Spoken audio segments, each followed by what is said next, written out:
Assalamualaikum. Waalaikumsalam, silakan Mas. Selamat paginya. Apa kabarnya hari ini? Alhamdulillah, kalau gitu aku ibu senang mendengarnya.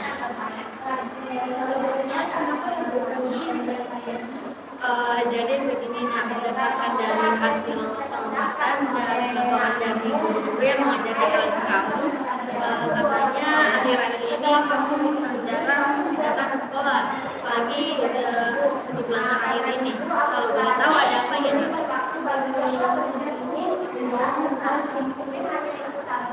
Ini Nak, ibu sampaikan terlebih dahulu bahwa saja dalam bimbingan konseling itu sangat tinggi asas kerahasiaan. Jadi apapun yang nanti kamu ceritakan kepada ibu itu akan menjadi rahasia kita berdua. Jadi ceritakan saja apa yang mengganggu pikiran dan perasaan. Tidak apa-apa, Nak, ceritakan saja apa yang mengganggu pikiranmu. Anggap saja kakak ini adalah teman baik untuk bercerita. Oke, mungkin sebelum itu kita atur dulu kontrak waktunya. Kalau dari itu 3 kali pertemuan dengan waktu 30 menit, aku udah bisa. Oke, kita atur juga dulu posisi duduknya supaya nantinya kamu bisa nyaman bercerita. Apakah kamu mau tetap di sini atau bergantian dengan ini? Oke, jadi apakah kamu bisa cerita lebih lanjut alasan kamu kenapa kamu bisa jarang sekali datang ke sekolah?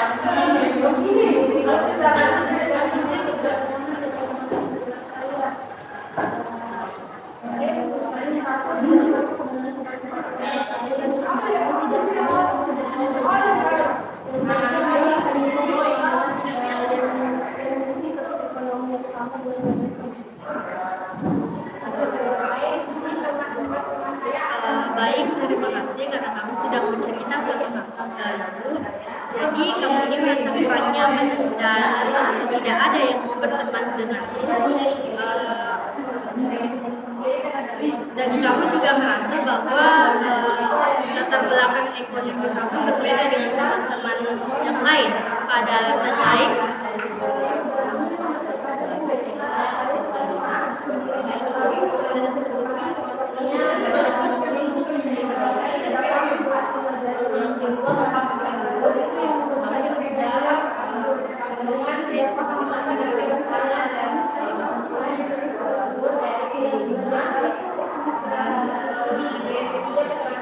Ibu paham apa yang kamu rasakan.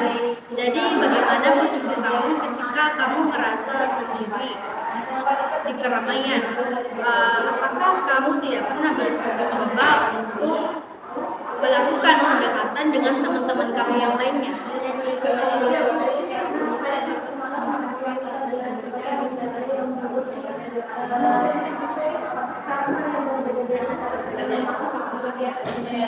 Oh begitu. Jadi apakah kamu ingin terus-terusan seperti ini, tidak memiliki teman dan juga akan berdampak pada kehadiran dan nilai kamu di sekolah?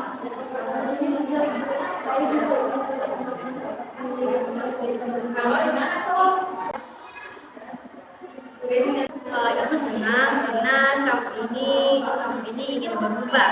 Jadi menurut kamu hal pertama apa yang harus kamu lakukan agar punya banyak teman seperti yang lainnya?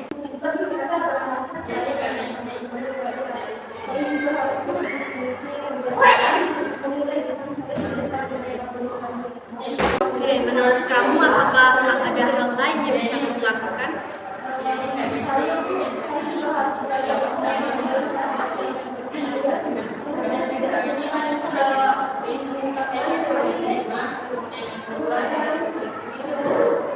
Oke, menurut ibu itu juga sudah merupakan langkah yang baik. Bagaimana kamunya bisa mencoba membuka komunikasi dengan teman-teman kamu yang lain, entah itu melalui percakapan ringan, mengajak mereka berbicara, atau bahkan mengikuti kegiatan ekstrakurikuler di sekolah.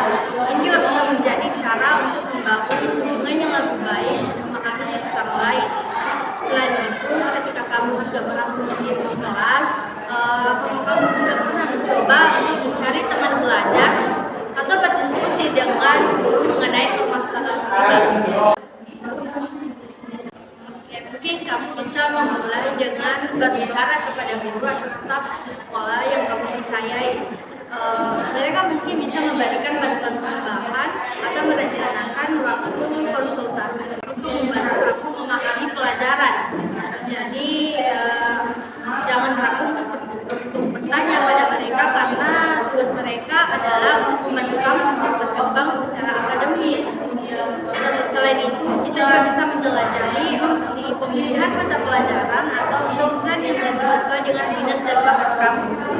Dan yang paling penting juga, ingatlah bahwa perubahan juga memiliki waktu dan proses. Jadi dalam perjalanan ini, kamu tidak akan sendirian.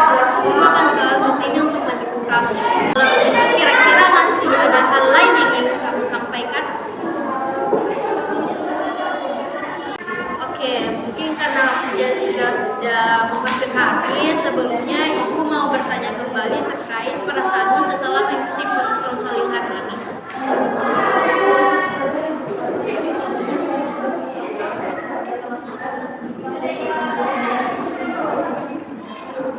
Oke, kalau begitu sekarang kita evaluasi apakah solusi terkait yang kamu tadi tawarkan dan kamu sampaikan tadi, bagaimana kamu mengubah pikiran-pikiran negatif, bagaimana kamu harus berpikiran positif dan tidak menilai teman-teman kamu dari tampilan luarnya saja dan juga tidak sumpah untuk meminta tolong.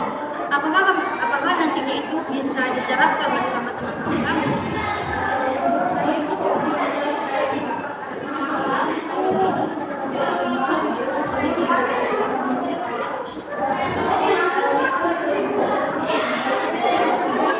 Ibu senang karena kamu sudah menyadari dan sudah tahu apa yang harus kamu perbaiki. Semoga kedepannya kamu bisa beradaptasi dengan teman-teman kamu. Apakah ada hal lain yang ingin kamu sampaikan lagi? Oke, kalau begitu mungkin kita akhiri pertemuan kali ini. Saya berharap dari pertemuan ini ada perkembangan dan perubahan dari kamu. Dan ingat ya, datang kembali ke ruang konsultasi lagi ya.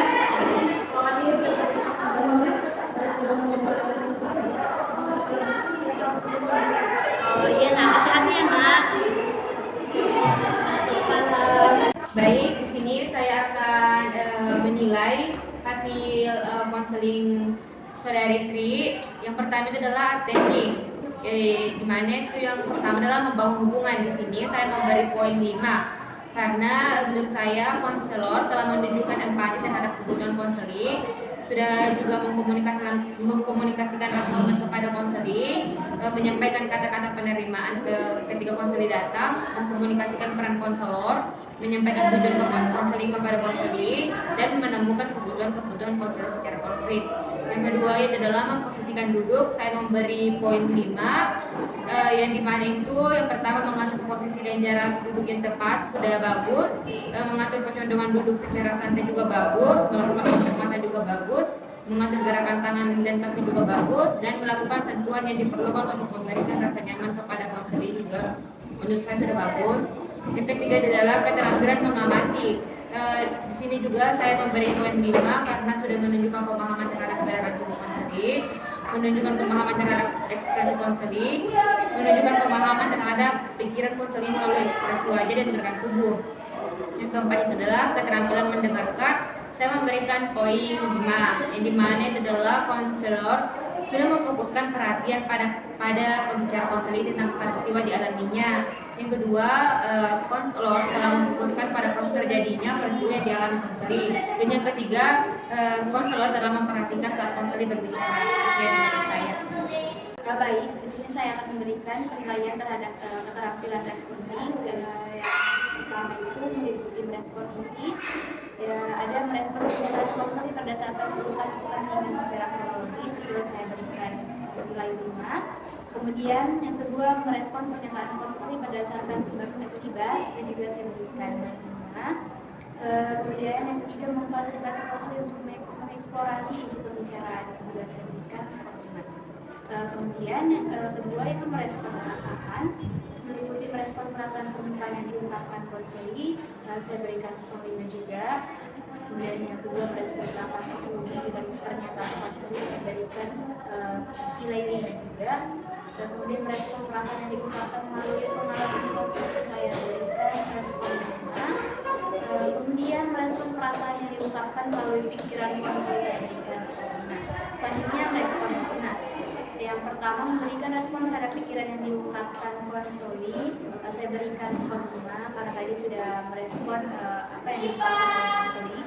Kemudian yang kedua memberikan respon terhadap argumentasi logis yang dikemukakan konseli, saya berikan nilai 5 juga. Kemudian yang ketiga memberikan respon terhadap argumentasi tidak logis yang dikemukakan oleh konseli, saya berikan nilai 5 juga. Oke, saya akan menyebutkan dari saudara Rifana tadi. Saya dari personal isinya. Di sini ada 3 poin.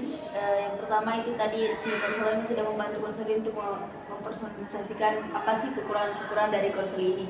Yang kedua, dia tadi si konselor ini sudah membantu konselor untuk mempersonalisasikan, menanyakan apa sih masalah-masalah dari konselor ini.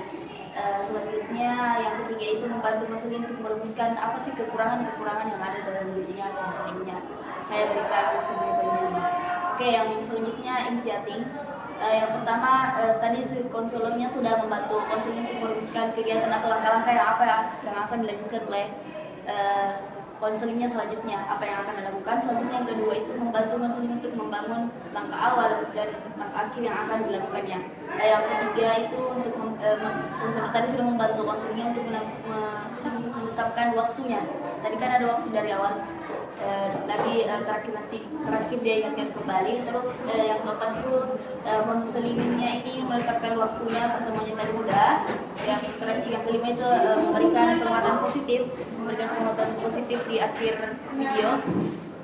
Selanjutnya di terminasinya, yang pertama konselor tadi sudah menyampaikan bahwa waktu konseling sudah habis. Yang selanjutnya itu membantu konseling untuk membuat kesimpulan. Tadi sudah kesimpulan. Yang ketiga itu menanyakan perasaan konseling, apa yang dirasakan konseling setelah konselor berlangsung. Terus yang keempat itu memberikan penguatan positif kembali dari setelah akhir video. Dan yang terakhir mendiskusikan rencana apa waktu kapan dari selanjutnya yang dilaksanakan. Baik, pada bagian terminasi tadi, konselor sudah menyampaikan bahwa waktu konseling telah habis dan meminta mengatasi konseling tadi sudah dilakukan. Jadi saya kasih poin 5. Membantu konseling membuat simpulan atas pokok-pokok hasil wawancara tadi juga sudah dilakukan oleh konselor. Jadi saya kasih poin 5. Menanyakan perasaan konseling atas proses dan hasil wawancara tadi konseling sudah dilakukan. Jadi saya kasih poin 5. Memberikan penguatan positif dan motivasi kepada konseling untuk melakukannya. Juga saya kasih poin 5. Terus selanjutnya mendiskusikan rencana tindak lanjut yang perlu dilakukan. Tadi konselor juga sudah melakukannya, jadi saya kasih poin. Oke, terima kasih atas informasinya. Mungkin dari kekurangan nanti mungkin saya bisa memperbaiki di sisi konseling selanjutnya. Terima kasih.